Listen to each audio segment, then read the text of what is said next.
Hey, how's it going, Old School Runescape, and welcome to a quick look at our rewards proposed to come with raids. As we've collected some promising and popular suggestions from the community, we felt it might be appropriate to give you a quick TLDR for those of you who have not seen the dev blog. So firstly, we have the Dragon Claws. Dragon Claws have always been one of RuneScape's most iconic items. Originally released back in November 2008, there's been a non-stop debate whether they should or shouldn't be added to Old School. And over the past year in particular, we've seen growing support for the Dragon Claws, especially since their inclusion in the tournament worlds. And with raids being planned for early 2017, we feel this is finally the appropriate time to offer them to you. Following that, we have the Ancestral Robes. Offered as a superb offensive option for high-level magic users, these robes require 75 magic and 65 defense to use, and they'll act as a non-degradable set aiming to boost magic damage. As a comparison with Aram's robes, they sacrifice some defensive stats in exchange for additional magic attack bonus, and they come with a plus 2% magic damage bonus per each piece worn. You can think of these robes as the equivalent of bandos or armadillo, but for mage. Up next, we have the Twisted Bow. A slow, hard-hitting, and accurate longbow which requires 75 range to use. This bow changes strength and accuracy when used against magical opponents, and while as you can see from his base stats, it is quite strong, but it can become stronger or weaker depending on the opponent's magic level and magic attack bonus.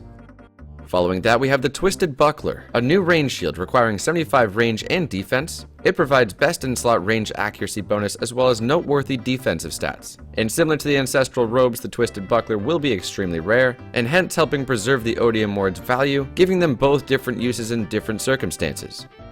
Moving on to the Din's Bulwark, a two-handed shield requiring 75 defense and attack to equip. The Bulwark is unlike any other shield or weapon in the game, as it offers interesting advantages in certain scenarios, and it only comes with two attack options, being block and pummel, with block rendering you unable to attack. However, all incoming damage is reduced by 20%, and when using pummel you can attack back, but the shield does lose damage reduction. Worth noting, to prevent the advantages of each style being used at the same time, there's a short delay when switching from block to pummel during which you cannot attack.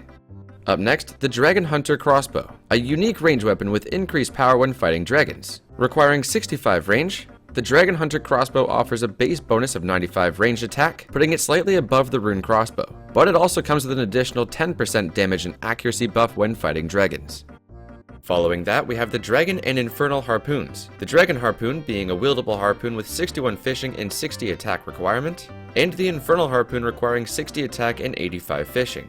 These harpoons increase the likelihood of catching fish by 20%, and the Infernal version is created by attaching a smoldering stone, similar to the Infernal pickaxe and axe. The Infernal Harpoon's ability being a 1 in 3 chance of consuming the fish when caught, granting you a small amount of cooking experience.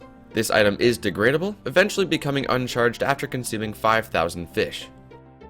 Moving on, we have the Elder Armor. This armor set requires 75 defense to equip, and provides bonuses to justify the very high requirement. This armor is degradable and can be repaired at a price. The magic equivalent of such being the Kodai robes. With both a 75 magic and defense requirement, these new robes also cost a fair amount to repair as they are degradable. And finally, the ranged equivalent, the Twisted Armor set. Requiring 75 range and defense to equip, the Twisted Armor set would be the first set of armor in-game to provide range strength bonus. And again, it would be degradable with a cost to repair. So that's about it, and hopefully this video has given you a decent idea of the proposed rewards to come with raids. Thanks for watching, guys.